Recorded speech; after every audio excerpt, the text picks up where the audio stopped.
श्री स्वामी समर्थ। तुम्हा सगळ्यांच्या आपल्या स्वामी सूत्र चॅनलवर मनापासून स्वागत। स्वामी भक्त हो, आज पुन्हा एकदा तुमच्यासाठी नवीन व्हिडिओ घेऊन आली आहे। व्हिडिओच्या माध्यमातून नवीन माहिती आपण जाणून घेणार आहोत। आजच्या व्हिडिओमध्ये आपण जी काही माहिती जाणून घेणार आहोत ती खास चतुर्थी निमित्त असणार आहे, कारण आज आहे चतुर्थी। चतुर्थी म्हटलं तर गणपती बाप्पांना समर्पित अशी ही तिथी आहे आणि या तिथीला जो कोणी गणेशाची आराधना करतो त्याच्या वाट्यातील अडथळे दूर होतात, विघ्न दूर होतात। कारण गणपती बाप्पांना आपण विघ्नहर्ता म्हणतो, सुखकर्ता म्हणतो। म्हणूनच आपल्या आयुष्यामध्ये जर सातत्याने अडथळे निर्माण होत असतील, विघ्न येत असतील, तर गणपती बाप्पांना जर आपण काही साकडं घातलं किंवा गणपती बाप्पांची मनोभावे आराधना केली तर निश्चितच आपल्याला मार्ग सापडतो। तर या चतुर्थीच्या दिवशी आपल्याला काय काय करायचं असतं याविषयीचे बरेचसे व्हिडिओ आपण आपल्या स्वामी सूत्र चॅनलवर ऑलरेडी अपलोड केलेले आहे, ते देखील तुम्ही बघू शकता। पण आजच्या व्हिडिओमध्ये आपण दोन असे उपाय जाणून घेणार आहोत ज्याने आपल्या अडचणी सुटण्यासाठी तर मदत होणारच आहे, पण सातत्याने जे आपल्या घरामध्ये संकट निर्माण होत असतात ते देखील दूर होण्यासाठी मदत मिळणार आहे। मग ते शैक्षणिक क्षेत्रातील असू द्या किंवा आर्थिक असू द्या किंवा इतर कुठलेही असू द्या, ते दूर करण्यासाठी जर गणपती बाप्पांची मनोभावे आपण ही एक सेवा केली तर निश्चितच त्याचा सकारात्मक असा अनुभव पाहायला मिळतो। असा अनेक गणेश भक्तांचा अनुभव आहे। फक्त सेवा आणि उपाय करताना विश्वास असणं महत्त्वाचं आहे। मनोभावे जर आपण एखादी गोष्ट केली आणि संपूर्ण विश्वास आपण त्या ठिकाणी ठेवला तर निश्चितच आपल्याला तिथे सकारात्मक असा अनुभव आल्याशिवाय राहत नाही। तर आपल्याला हा जो उपाय आहे तो संध्याकाळच्या वेळेस करायचा आहे। दोनही उपाय आपल्याला संध्याकाळीच करायचे आहे। तर त्यातला पहिला जो उपाय आहे तो सगळ्यात अगोदर आपण जाणून घेऊया। हा उपाय पुरुष महिला कोणीही करू शकतो। महिलेला जर मासिक धर्म असेल तर पुरुषांनी म्हणजे घरातील दुसऱ्या अन्य व्यक्तीने जरी केला तरीही जाणार आहे, हे लक्षात घ्या। आता बघा, पहिला उपाय करण्यासाठी तुम्हाला एक छोटीशी खोबऱ्याची वाटी लागणार आहे। आपण पूजेच्या वेळी ज्या खोबऱ्याच्या वाट्या छोट्या छोट्या वापरतो बघा, वास्तुशांती वगैरे किंवा इतर कुठलीही शांती असते त्यामध्ये ज्या वाट्या वापरलेल्या असतात त्याची साईज अगदी छोटी असते, तशाच प्रकारची एखादी वाटी आपल्याला घ्यायची आहे। आणि 4-5 भीमसेनी कापूर लागणार आहे। 4-5 तुकडे जरी आपण कापराचे घेतले किंवा तुमच्याकडे साधा कापूर असेल तर 4-5 वड्या आपल्याला त्या घ्यायच्या आहे। फक्त ह्या दोन गोष्टी आपल्याला लागणार आहे।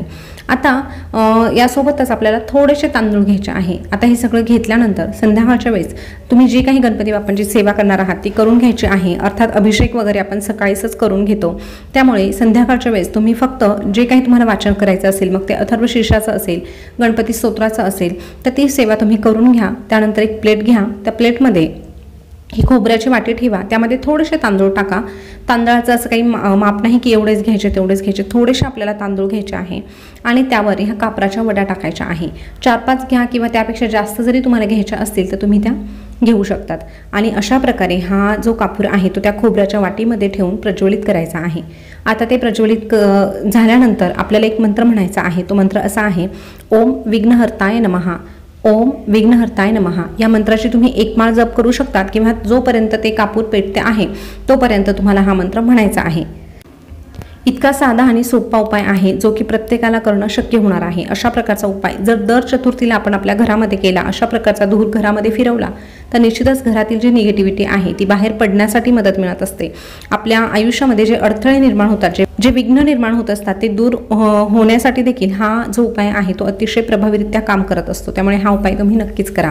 आता ह्या कापराचं आणि त्या खोबऱ्याच्या वाटीचं काय करायचं तर एक प्रकारे या खोबऱ्याच्या वाटीवर आपण आपले विघ्न जाळून टाकलेले आहे, आपल्या घरातील निगेटिव्हिटी जाळून टाकलेली आहे, म्हणून ते खोबरं आपल्याला निर्माल्यात टाकून द्यायचं आहे। ती जी खोबऱ्याची वाटी आहे ती पुन्हा प्रसाद म्हणून खायची नाही, ते तांदूळही खायचे नाही।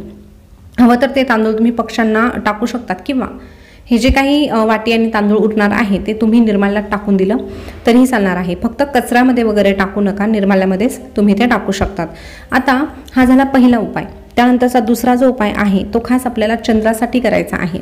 बघा, आपल्या डोळ्याला दिसणारे देव फक्त चंद्रदेव आणि सूर्यदेव आहे। इतर देवदेवतांना आपण फक्त फोटोमध्ये बघतो, पण चंद्रदेव आणि सूर्यदेव हे दोनही आपल्याला प्रत्यक्ष डोळ्याने दिसत असतात, म्हणून यांच्या सेवेचं देखील अनन्यसाधारण असं महत्त्व आहे। त्यामुळे चंद्राची देखील आपण चतुर्थीच्या दिवशी जर पूजा अर्चा केली तर निश्चितच आपलं मनोबल जे आहे ते सकारात्मक होण्यासाठी मदत मिळत असते। कारण चंद्र हा मनाचा कारक आहे आणि जेव्हा आपलं मन अस्वस्थ असतं किंवा आपले मन जेव्हा सकारात्मक विचारांनी भरलेलं असतं तेव्हाच खऱ्या अर्थाने आपल्या आयुष्यामध्ये सकारात्मक गोष्टी घडत असतात। आणि हे मन आपलं व्यवस्थित राहावं किंवा आपले जे निर्णय आहे ते बरोबर घडावे किंवा आपण जे काही निर्णय घेतो ते घेण्यासाठी आपल्याला योग्य ती सकारात्मक शक्ती मिळावी यासाठी चंद्राचं महत्त्व आहे। आणि म्हणूनच या चंद्रासाठी आपल्याला चतुर्थीच्या दिवशी एक छोटासा उपाय करायचा असतो किंवा तुम्ही हा उपाय पौर्णिमेच्या दिवशी केला तरीही चालतो। तर चंद्रासाठी आपल्याला कुठला उपाय करायचा, तर रात्री आता अर्थात चतुर्थीचा उपवास हा चंद्राची पूजा केल्यानंतरच सोडला जातो। आता जसं तुमच्या भागामध्ये करत असतील तशा पद्धतीने तुम्ही नैवेद्य पाणी करून घेणारच आहात, तर त्याच वेळेस आपल्याला चंद्राला अर्घ्य द्यायचा आहे। आता चंद्राला अर्घ्य देताना फक्त पाणी घ्यायचं नाही, तर दूध आणि पाणी हे एकत्र करायचं किंवा तुम्ही नुसतं दूध घेतलं तरीही चालणार आहे। या व्यतिरिक्त तुमच्याकडे जर चांदीचा ग्लास किंवा चांदीची वाटी किंवा चांदीचं एखादं छोटं भांडं असेल तर ते घेतलं तर अतिउत्तम। चांदीचं भांडं असेल तर त्यानेच तुम्हाला अर्घ्य द्यायचं आहे, पण नसेल तर हरकत नाही, मग तुम्ही एखादं स्टीलचं किंवा काचेचं भांडं घेऊ शकतात, पण शक्यतो चांदीचं भांडं असेल तर तुम्ही त्याचाच वापर करायला हवा। अशा प्रकारे चंद्राला आपल्याला जसं आपण सूर्याला अर्घ्य देतो तसं चंद्राला अर्घ्य द्यायचं आहे। चंद्राला खिरीचा किंवा मग दुधाचा नैवेद्य दाखवायचा आहे। शक्यतो खिरीचा नैवेद्य दाखवा, नाही शक्य झालं तर फक्त दुधाचा नैवेद्य दाखवला तरीही चालणार आहे। चंद्रदेवतेकडे बघून आपल्याला एक प्रकारची सकारात्मक भावना निर्माण करायची आहे। आपण जे काही निर्णय घेत आहोत ते चंद्रदेवतेच्या आशीर्वादाने आपले बरोबर सिद्ध होत आहे आणि आपल्या आयुष्यातील विघ्न दूर होऊन आपल्या घरामध्ये सुख समृद्धी नांदत आहे, अशा प्रकारची भावना ठेवून चंद्रदेवतेची देखील आराधना करायची आहे। अशा प्रकारे आपण दर पौर्णिमेला किंवा दर चतुर्थीला जर चंद्राला अर्घ्य दिलं आणि चंद्राची मनोभावे पूजा अर्चा केली तर निश्चितच आपले निर्णय कधीही चुकत नाही, आपली निर्णय क्षमता वाढते आणि सकारात्मक गोष्टी आपल्या आयुष्यामध्ये घडू लागतात। त्यामुळे हा छोटासा उपाय तुम्ही आजच्या दिवशी नक्कीच करू शकतात। यासाठी देखील ठराविक अशी वेळ नाही, संध्याकाळनंतर तुम्ही कधीही हा उपाय करू शकतात। तर दोनही उपाय प्रत्येकाला करणं शक्य होणार आहे। घरातील कुठल्याही एका सदस्याने जरी हे उपाय केले तरीही चालणार आहे। आता चंद्रदेवतेला जो प्रसाद आपण ठेवलेला आहे, दूध असेल किंवा खीर असेल, तर तो थोडा वेळ चंद्राच्या प्रकाशाखाली ठेवायचा आहे। जसं आपण कोजागिरी पौर्णिमेला चंद्राच्या प्रकाशाखाली दूध ठेवतो आणि मग ते प्रसाद म्हणून खातो, तशाच पद्धतीने तुम्ही जर खीर बनवलेली असेल किंवा दूध ठेवलं असेल तर ते थोडा वेळाकरता एक 10-15 मिनिटाकरता चंद्राच्या प्रकाशाच्या म्हणजे खाली ठेवायचं आहे। त्यानंतर ते उचलून घ्यायचं आणि त्यानंतर घरातील प्रत्येकाने ते थोडं थोडं प्रसाद म्हणून खायचं आहे। अशा पद्धतीने तुम्ही हे दोनही उपाय करू शकतात।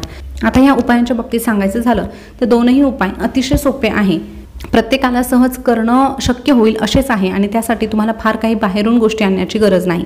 फक्त उपाय सेवा करताना मनोभावे करा, विश्वासाने करा आणि मुख्य म्हणजे सातत्य ठेवा। जेव्हा तुम्ही सलग 6-7 महिने हे उपाय करतात, सेवा करतात, तेव्हा 100% त्यामध्ये तुम्हाला प्रचिती मिळते म्हणजे मिळतेच। तर स्वामी भक्त हो, हे दोनही उपाय तुम्हाला समजले असतील अशी मी आशा करते, पण तरीही जर तुम्हाला या बाबतीत काही शंका वाटत असेल तर तुम्ही ते कमेंट करून विचारू शकतात। माहिती कशी वाटली तेही कळवा। या व्यतिरिक्त जी काही तुमची समस्या असेल ती देखील तुम्ही कमेंटमध्ये सांगू शकतात। आपल्या स्वामीसूत्र चॅनलवर तुम्ही पहिल्यांदा आले असाल तर चॅनलला सबस्क्राईब करून शेजारचं बेल बटन प्रेस करून ठेवा, जेणेकरून नवीन आलेली अपडेट सगळ्यात अगोदर तुमच्यापर्यंत पोहोचेल। पुन्हा भेटूया नवीन व्हिडिओसोबत नवीन माहिती घेऊन। तोपर्यंत बोलत रहा श्री स्वामी समर्थ, जय जय स्वामी समर्थ। धन्यवाद।